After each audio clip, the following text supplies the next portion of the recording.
And so the country comes to this discussion from a perspective of wariness about regime change arguments, wariness about the use of military power, wariness about supporting allies just a little bit in the fear that that commitment will creep over time. And we have to be cognizant of that as we think about urging the United States to do the right thing in this context. And in that vein, I want to talk about two broad issue areas. I want to first talk about the problem of Iran, and then I want to talk about the humanitarian challenge with Camp Ashraf. And as I said, the interesting opportunity that we have that I think falls on very fertile soil in the American political debate is that there is no disagreement about the nature of the Iranian regime. It is abhorrent.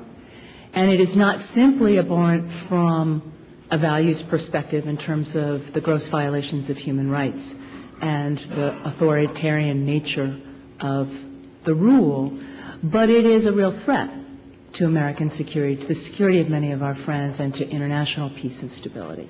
So there's strong agreement on that fact, but there are also many regimes that fall into a similar category of being abhorrent and being threats to international peace and security. And simply because we can identify a regime as a problem doesn't easily suggest the right and most effective solution to that problem.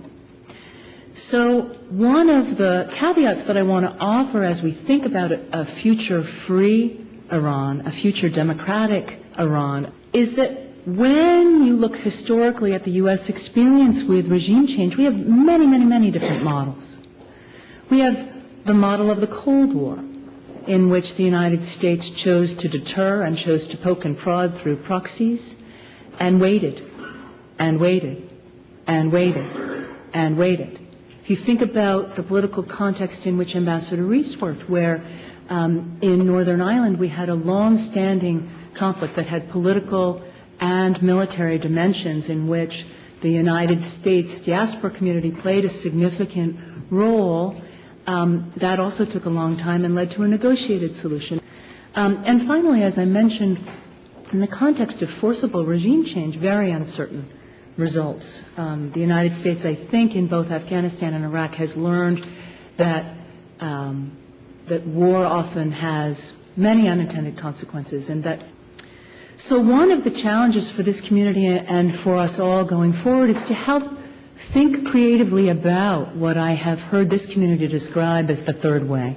So one of the challenges is to flesh that out and to explain in greater detail second and third order consequences, the specifics of how you would achieve it, the groundwork for moving forward in this alternative that reflects where Washington is today and offers a pragmatic and hopeful future for your movement, your cause, and for Iranians in the country and worldwide. But secondly, I think the humanitarian issues are ones in which there is broad consensus.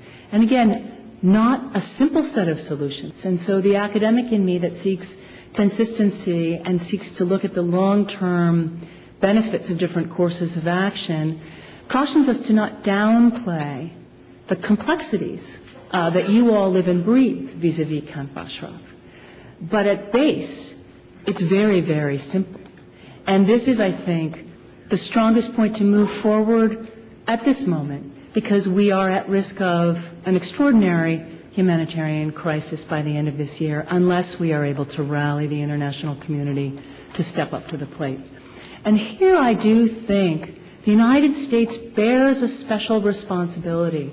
I do not think that we can, regardless of the legality, hide behind Iranian sovereignty to escape the moral obligation that comes from the history that we have had with Camp Ashraf. That is a significant concern. And the cold-blooded murder of unarmed people is wrong no matter where it happens and no matter who commits it. It is simply wrong. It is anti-democratic, it is anti-American, it is against international law, it is wrong. And so that piece is very, very simple.